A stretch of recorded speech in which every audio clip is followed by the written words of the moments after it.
Lorsque les enjeux dépassent le jeu, on prend le risque de mettre la vie des sportifs en danger.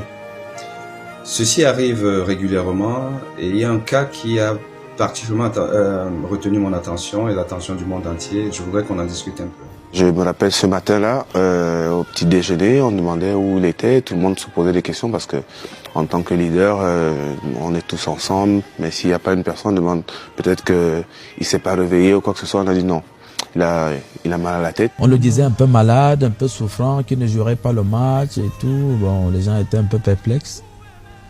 Oui, c'est vrai qu'il n'était pas bien. Il me parlait de la fatigue, qu'il avait mal au ventre, qu'il avait des selles qui coulaient énormément et qu'il était énormément fatigué et qu'il se reposait mais qu'il suivait bien son traitement.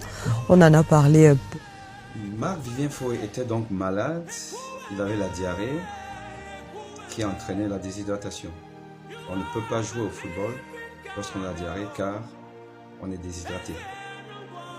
La suite.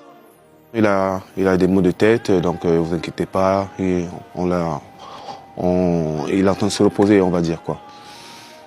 Nous on savait même pas que c'était pas prévu qu'il joue pas, mais bon, en tant que le leader, donc pour nous. À un moment donné de la journée, je sais qu'il m'appelle et il me dit « J'ai un service à te demander, est-ce que tu peux faire ça pour moi ?»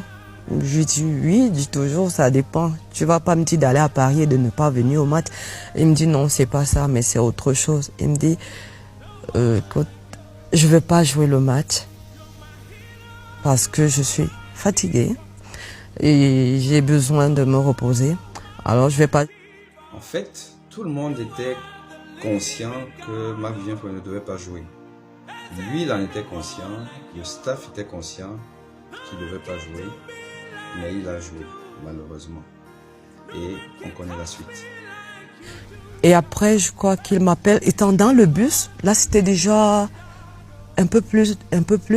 Il m'appelle étant dans le bus, je lui dis il y a plein de bruit. Il me dit écoute, je veux juste te dire quelque chose, je vais jouer le match, mais je joue pas tout le match, je fais une mi-temps. Donc ne sois pas surpris, soit tu me vois la première, soit tu me vois la deuxième. Tu penses qu'il y a eu une négligence qu'on aurait dû lui... Je sais pas du tout, je peux pas juger comme je dis moi. Après tout ce que tu as appris peut-être ou des choses comme ça, est-ce que quelqu'un aurait pu dire il joue pas? Je pense que oui.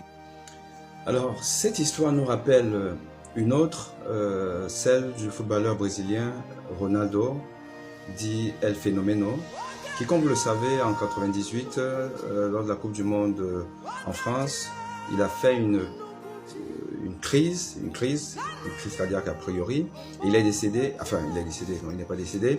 Il a failli décéder et donc le jour du match, mais malgré cela, il a joué. On l'a fait jouer parce qu'il était incontournable. Marc-Vivien Foé était incontournable avec l'équipe nationale du Cameroun. Et on a tout fait pour qu'il joue alors qu'il était malade. Donc, on se rend compte que les enjeux sont parfois plus importants que la sécurité des sportifs. Et ce qui est absolument inadmissible.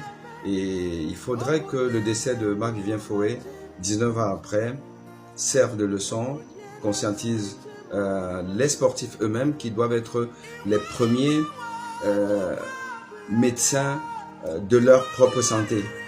Ils doivent savoir exactement quelle est la limite à ne pas dépasser en termes de souffrance personnelle. Et aussi, le staff médical doit être plus responsable, les organisateurs doivent être plus responsables pour ne pas faire courir à un sportif, a priori en bonne santé, le risque de décéder sur un terrain de football.